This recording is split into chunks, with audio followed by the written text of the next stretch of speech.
Indian history 10,000 bits part 43 గుప్త సామ్రాజ్యం చివరి భాగం. ఇతర ముఖ్య ప్రశ్నలు.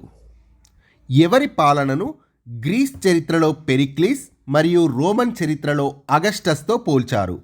గుప్తుల పాలనను. గుప్తుల కాలంలో చెండాలుల గురించి తెలియజేసిన తొలి విదేశీ యాత్రికుడు ఫాహియాన్. లేదా క్వశ్చన్ ఈ విధంగా కూడా అడగవచ్చు. గుప్తుల కాలంలో అస్పృశ్యతను గురించి తెలియజేసిన తొలి విదేశీ యాత్రికుడు ఫాహియాన్. గుప్తుల కాలంలో బ్రాహ్మణులకు చెండాలురు ఎదురుపడితే దోషమని, ఆ దోష నివారణకు బ్రాహ్మణులు ప్రత్యేక కర్మలు చేసేవారని ఫాహియాన్ పేర్కొన్నాడు.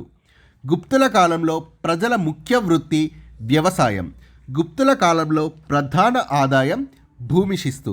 గుప్తుల కాలంలో భూమి పన్నుని ఏమని పిలిచేవారు? భాగా అని పిలిచేవారు. గుప్తుల కాలంలో సాగు విధానం గురించి తెలిపినది బృహత్ సంహిత. భూముల సర్వే మరియు వ్యవసాయ పరిస్థితుల గురించి ఏ శాసనం తెలియజేస్తుంది? పూనా తామ్రపత్ర శాసనం. దీన్ని వేయించినది ప్రభావతి గుప్త. గుప్తుల కాలంలో భూమిని 5 రకాలుగా విభజించారు. క్షేత్రం అంటే దున్నే భూమి లేదా వ్యవసాయ భూమి లేదా సేద్యపు భూమి, అన్ని రకాల పంటలు పండే భూమి.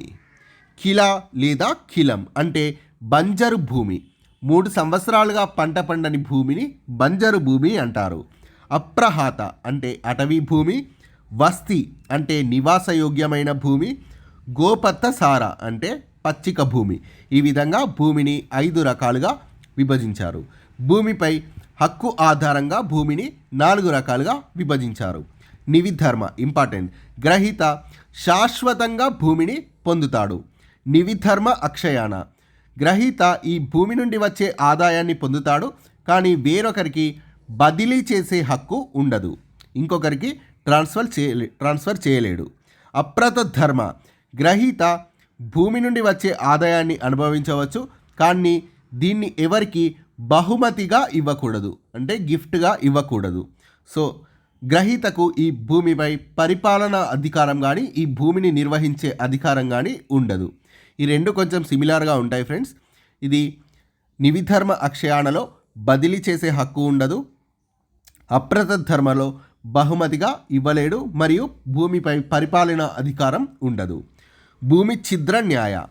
బీడు లేదా బంజరు భూములను సాగులోనికి తీసుకొచ్చినప్పుడు పన్ను మినహాయించబడ్డ భూములను భూమి ఛిద్ర న్యాయ అని అంటారు. గుప్తుల కాలంలో వ్యవసాయ భూమిని 3 రకాలుగా విభజించారు. బంజరు భూములు. ఇవి రాజుకు చెందిన భూములు. రాజు ఎక్కువగా బంజరు భూములను దానం చేసేవాడు. కిరీట భూములు. ఇవి రాజు అధీనంలో ఉండే భూములు. వీటి ద్వారా రాజ్యానికి ప్రత్యక్ష ఆదాయం వచ్చేది. భూస్వామ్య భూములు. రాజులు బ్రాహ్మణులు మరియు ఉద్యోగులకు జీత భత్యాల నిమిత్తం ఇచ్చిన భూములను భూస్వామ్య భూములు అంటారు. సో ఈ విధంగా 3 రకాలుగా విభజించారు వ్యవసాయ భూమిని. గుప్తుల కాలంలో బ్రాహ్మణులకు దానం చేసిన గ్రామాలను ఏమని పిలిచేవారు? అగ్రహార దానాలు అని పిలిచేవారు. బ్రాహ్మణులకు అగ్రహారాలను ఇచ్చే పద్ధతిని భారతదేశం అంతటా ప్రవేశపెట్టినది 2వ చంద్రగుప్తుడు. గుప్తుల కాలంలో మత సంబంధం లేని లౌకిక సంస్థలు మరియు వ్యక్తులకు దానం చేసే గ్రామాలు దేవాగ్రహార దానాలు లేదా బ్రహ్మదేయ గ్రామాలు అని అనేవారు. గుప్తుల కాలంలో భాగా అనేది భూమి పన్ను. రైతులు పంట దిగుబడిలో 1/6 వంతు చెల్లించేవారు. గుప్తుల కాలంలో 2 కొత్త వ్యవసాయ పన్నులు విధించబడ్డాయి. అవి ఉపరికార మరియు ఉద్రంగ. వీటి గురించి పెద్దగా సమాచారం లేదు ఫ్రెండ్స్, అస్పష్టమైన సమాచారమే.